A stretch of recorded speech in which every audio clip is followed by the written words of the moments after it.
السلام علیکم ورحمۃ اللہ وبرکاتہ۔ ناظرین کرام، تہجد کے وقت استغفار کرنے کی عادت ڈالنے چاہیے۔ تہجد کے وقت آپ استغفار کیجئے، کیونکہ استغفار کی فضیلت وہ اپنی جگہ ایسی فضیلت، ایسی اہمیت ہے، اگر میں آپ کے سامنے بیان کروں تو آپ سن کر حیران ہو جائیں گے۔ اور اوپر سے تہجد کا وقت یعنی کہ وہ وقت جس میں اللہ رب العزت کی تجلی خاص آسمان دنیا پر اترتی ہے اور فرشتے مغفرت کا اعلان کرتے ہیں، روزی کا اعلان کرتے ہیں، پریشانیاں دور کرنے کا اعلان کرتے ہیں کہ ہے کوئی مانگنے والا، ہے کوئی روزی طلب کرنے والا، ہے کوئی پریشانیوں سے چھٹکارا پانے والا، کہ اللہ رب العزت اس کی پریشانیاں، اس کی تنگیاں دور کر دیں۔ دیکھیے، استغفار یہ ایک ایسی عبادت ہے، استغفار کرنا یہ ایک ایسا عمل ہے جو اللہ رب العزت کو بہت محبوب ہے، اور یہ اللہ کے نیک بندوں کا طریقہ رہا ہے، اولیاء کرام کا طریقہ رہا ہے، انبیاء علیہم الصلاۃ والتسلیم کا طریقہ رہا ہے، اور یہ بزرگان دین کا طریقہ رہا ہے۔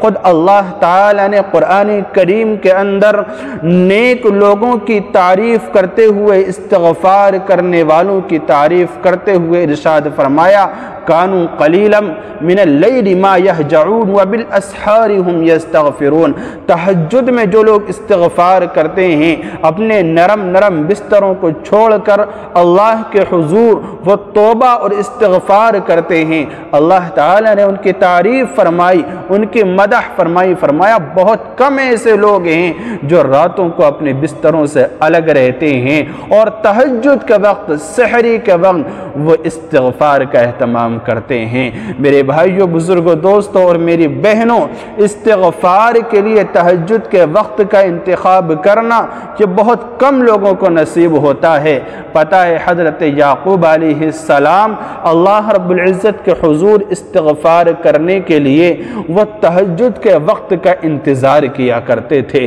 تہجد کی گھڑیوں کا انتظار کیا کرتے تھے۔ اور میں آپ کو بتلا دوں، حضرت حسن بصری رحمۃ اللہ علیہ کے بارے میں آتا ہے، وہ فرماتے ہیں کہ تم اپنے گھروں، اپنے دسترخوانوں، اپنی گزرگاہوں اور بازاروں اور اپنی مجلسوں میں اور جہاں بھی تم جاؤ کثرت کے ساتھ استغفار کرو۔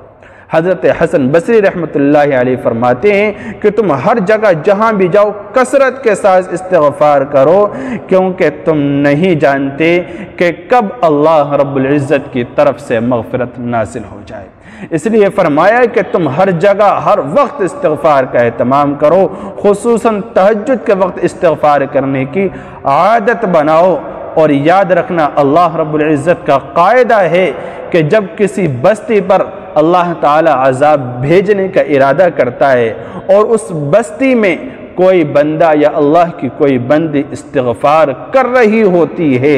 تو پھر اللہ تعالی عذاب کو ٹال دیتا ہے، اس بستی پر عذاب نازل نہیں فرماتا، اگرچہ اس بستی میں اللہ کے نافرمان بندے بھی موجود کیوں نہ ہوں۔ یعنی جو نافرمان ہیں، جو بدترین لوگ ہیں، اللہ رب العزت کے حکموں کو پامال کرنے والے ہیں، اللہ تعالی ان کو بھی معاف فرما دیتا ہے۔ کس کی وجہ سے؟ اس شخص کی وجہ سے، اس بندے اور بندی کی وجہ سے جو رات کو اللہ کے لیے استغفار کر رہا ہوتا ہے۔ تو استغفار کی یہ طاقت ہے، استغفار کی یہ اہمیت ہے، یہ پاور ہے۔ اور دیکھیے، علامہ ابن کثیر رحمۃ اللہ علیہ بہت بڑے اللہ والے ہیں، وہ فرماتے ہیں کہ رات کی آخری گھڑیاں یعنی کہ تہجد کا وقت استغفار کا بہترین وقت ہے۔ کہتے ہیں کہ اگر تم استغفار کرنا چاہتے ہو تو پھر رات کی جو آخری گھڑیاں ہیں یعنی جو تہجد کا وقت ہے، وہ سب سے اچھا وقت ہے کہ آپ استغفار کے لیے اس وقت کا انتخاب کرو۔ اس وقت میں جو بندہ استغفار کی تسبیح پڑھ لیتا ہے، اللہ رب العزت سب سے پہلی چیز اللہ تعالیٰ اس کے کاموں کا کفیل بن جاتا ہے۔ اللہ رب العزت اس کے ناممکن کاموں کو ممکن بنا دیتا ہے۔ اللہ رب العزت اس کے مشکل کاموں کے لیے کن فرما دیتا ہے۔ اور یاد رکھیے، اللہ رب العزت نے حج جیسی عظیم عبادت کے موقع پر بھی اللہ تعالیٰ نے استغفار کرنے کا حکم دیا ہے کہ حج کتنی عظیم عبادت ہے۔ انسان دنیا کے اندر زندگی بھر کماتا ہے، رقم اکٹھی کرتا ہے، کوششیں کرتا ہے، بھاگ دوڑ کرتا ہے، اور جب وہ حج بیت اللہ جاتا ہے، جس کے بارے میں اللہ رب العزت نے فرمایا کہ جو شخص حج کر لیتا ہے وہ ایسا ہو جاتا ہے جیسے اس نے دنیا کے اندر آج ہی جنم لیا، یعنی اس کے سارے گناہوں کو معاف کر دیا جاتا ہے، اس کی ساری خطاؤں کو معاف کر دیا جاتا ہے۔ لیکن اس کے باوجود بھی اللہ تعالی نے حکم دیا ہے کہ استغفار کرو، استغفار کرو، استغفار کرتے ہوئے تم اپنے گھروں کو واپس جاؤ، کیونکہ ہر عبادت کے بعد استغفار کرنا چاہیے۔ تو دیکھیے استغفار کی کیا طاقت ہے، استغفار کی کیا فضیلت ہے۔ اور یہی نہیں، حضرت ابراہیم علیہ السلام سب جانتے ہیں کتنے اولو العزم پیغمبر ہیں، اللہ رب العزت خلیل اللہ ہیں، اللہ تعالیٰ نے انہیں اپنا خلیل، اپنا دوست، جگری یار بنایا ہے۔ حضرت ابراہیم علیہ السلام نے جب توحید کی دعوت دی اپنے گھر کے اندر، چونکہ ان کے جو والد تھے وہ بت بنایا کرتے تھے، تو ان کے والد نے ان کو بچپن میں گھر سے نکال دیا، فرمایا لَإِن لَّمْ تَنْتَهِ لَأَرْجُمَنَّكَ وَاهْجُرْنِي مَلِيًّا، اے ابراہیم اگر تو اپنی حرکت سے باز نہ آیا اور تو اسی طرح میرے کاموں میں ٹانگ اڑاتا رہا تو یاد رکھنا میں تجھے سنگسار کر دوں گا۔ تو حضرت ابراہیم علیہ السلام نکل گئے، گھر سے نکل گئے، بے گھر ہو گئے، یہ کہتے ہوئے سلام علیک، اللہ تعالیٰ تم پر سلامتی نازل فرمائے، سأستغفر لك ربی انہ کان بی حفیہ، کہ میں آپ کے لیے برابر اپنے رب سے استغفار کرتا رہوں، امید ہے کہ میرا رب آپ کو معاف فرما دے اور سیدھے راستے پر آپ کو ڈال دے، اللہ تعالیٰ تمہیں ہدایت نصیب فرما دے۔ تو حضرت ابراہیم علیہ السلام بھی اپنے والد کے لیے استغفار کیا کرتے تھے۔ تو استغفار کی طاقت ہے، اور یہی نہیں، حضرت آدم علیہ السلام اور حضرت حوا علیہ السلام جنت کے اندر جب انہوں نے وہ پھل کھا لیا جس سے منع کیا گیا تھا، ان سے خطا سرزد ہو گئی، پھر اللہ رب العزت نے جنت سے نکال دیا، دنیا کے اندر بھیج دیا، وہ برابر اپنے اس خطا پر شرمندہ ہیں، نادم ہیں،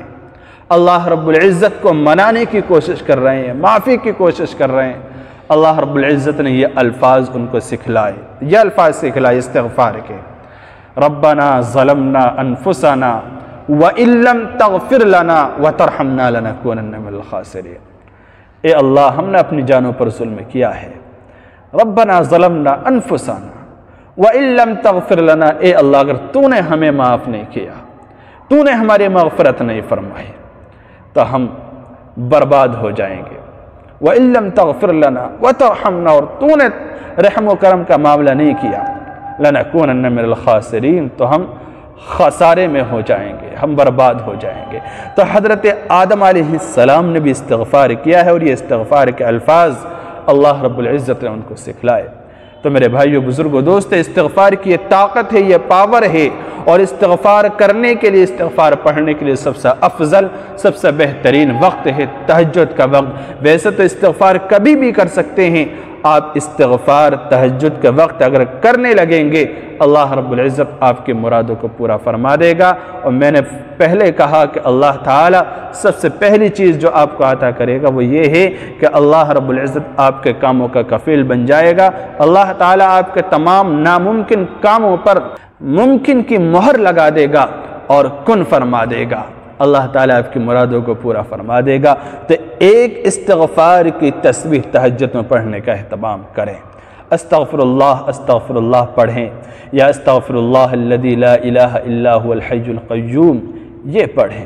یا پھر استغفر اللہ ربی من کل ذنب واتوب الیہ یہ پڑھیں۔ کوئی بھی استغفار آپ پڑھیں، ایک تسبیح روزانہ تہجد کے وقت کا اہتمام اگر آپ کریں گے، اللہ رب العزت بے شمار رحمتیں، برکتیں آپ پر نازل فرمائے گا۔ امید ہے بات آپ کو اچھی طرح سے سمجھ میں آ گئی ہوگی۔ اللہ تعالی ہم سب کو زیادہ سے زیادہ استغفار کرنے کی توفیق مرحمت فرمائے، اور جو استغفار کے برکات ہیں، استغفار کے جو ثمرات ہیں، استغفار کرنے کے جو انعامات ہیں، اللہ رب العزت ہم سب کو زیادہ سے زیادہ نصیب فرمائے۔ السلام علیکم ورحمۃ اللہ وبرکاتہ۔